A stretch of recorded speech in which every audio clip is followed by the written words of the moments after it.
For any of you out there that play a lot of video games and have played a lot of video games and are considered to be a gamer, I think we all can agree that it's become basically a scientific fact that movie-based games are going to be, well, they're going to be shit. Movie-based games, literally about 99% of the time, are bad games. And Jurassic Park: The Lost World for the PlayStation 1, when you first begin playing it, is a game that you think is going to be good. You want to like this game. It has a great concept. It is a side-scrolling game in 3D with very good graphics. The game has great graphics. But the game's downfall is its difficulty setting. And let's get into this in a more detailed way. In Spielberg Town, you always make sure you look down at your feet, because if you're standing anywhere near a ledge, you're most likely going to fall off of it and impale yourself on something. That is the life of a compy, velociraptor, T-Rex, and human hunter in The Lost World for the PlayStation 1. Taking place roughly around when the movie takes place, you do a bunch of unrelated stuff as the aforementioned species, and then everyone goes home and eats a delicious craft dinner. Okay, so there is more to the game than that. A lot more, actually. As a platformer, this game follows the paradigms of the genre fairly admirably, with your character controlling well enough. This is rather self-defeating, though, because upon finishing a level, you're ranked on your playing ability. And it's rather harsh. The reason I say it's self-defeating is because there is a resounding hollowness to this game that comes through in the many failings that this game possesses. The lack of a feeling of making progress is a major damper. When I was a kid, this is one of the games I spent my hours playing. Unfortunately, I could never get very far in the game.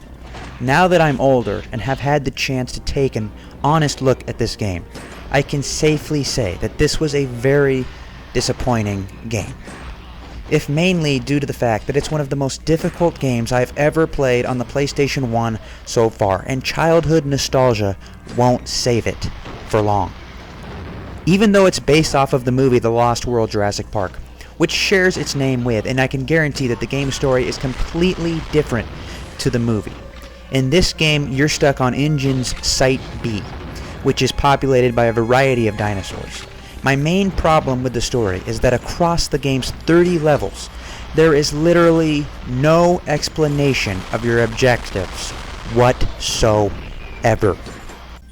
The plot alternates between 5 characters, but you start off as a scrawny little dinosaur that is known as being the Compsognathus, but most people would know it for being the Compy.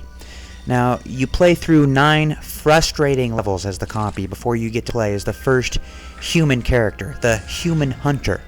Then you play as the raptor, the T-Rex, and then Sarah Harding, who's called the human prey in this game. This is the kind of thing that only works in an anthology film, not a side-scrolling platformer. On the plus side, the graphics are quite good. The dinosaurs are rendered quite well, though I can't say the same about the human characters. The highlight of the game is its orchestral soundtrack.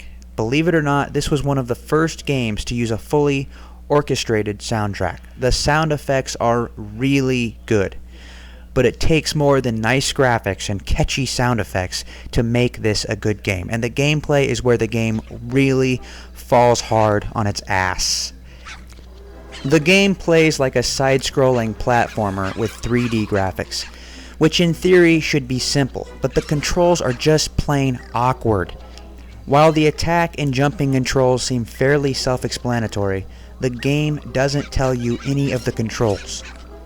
For instance, if you're playing as a dinosaur, you can recover your health by either attacking flies or by eating the enemies. And you are left in the dark before you even know any of this. Now, of course, the game doesn't tell you how to eat other dinosaurs. To do that, you press L2 or R2. Why didn't they tell me that? How difficult was that? Another thing they don't tell you about is the green eye on the top right of the screen. I had no idea what this did. Apparently, that indicates your instinct, which is increased as you fight enemies. As the eye gets closer to turning red, your attacks become stronger and you take less damage. Those fangs you collect are items that increase your instinct. The big problem with this game is that you don't get any information. The only way to know any relevant information is to either look it up online or have the manual that came with the game. As a kid, I didn't have either of the two options, so I was royally screwed if I wanted to go anywhere. One other issue I have is that the human characters are painfully slow. Sarah is the last character you play as in this game, but she has the crappiest controls. She has the same controls as the hunter, but they just feel stiffer, especially in her first level, where you have to outrun a Tyrannosaurus Rex. You have to outrun a T-Rex in the first level as Sarah. Does that make any fucking sense? Anything in that level that hits her will kill her in short notice. It's unfair. Level design throughout the game is, well, I get what they were doing. They were trying to make it so you have to think about where you're supposed to use your grappling hook as the hunter. However, I have stood there not knowing where the hell to shoot my grappling hook, and the thing I was supposed to be shooting was above me all along, just out of sight. I mean, a centimeter more down, and I would have known to shoot there, but they just went, hey, should this be on the screen? Nah. This game is incredibly hard, mainly because you only get 3 lives, and there are no checkpoints in any of the levels. It's unforgiving. If you cleared one level, you can start from the beginning of that level if you die once, but you lose all of your lives and continue as a certain character. You start at the beginning of that character's section. Worst of all is the fact that this game doesn't even have a save feature. Instead, you have a password system. This is like back to the Stone Age. Well, okay, so it is literally back to the Stone Age, but it's like back to the 80s with this fucking game. You have a password system, but you only get a password if you manage to complete a whole section. How is that a game made in the year 1997 when the save feature was common? Does a game like this not have a save feature? Even Die Hard Trilogy had a save feature, and that game was released 10 months earlier. In conclusion, it may have had some appeal when I was a kid, but that doesn't exactly make up for a plethora of design flaws, especially if the game doesn't tell you anything that you need to know in order to play the game.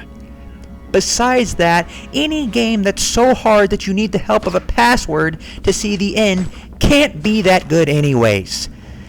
Thanks for watching. Please subscribe, and goodbye, my friends.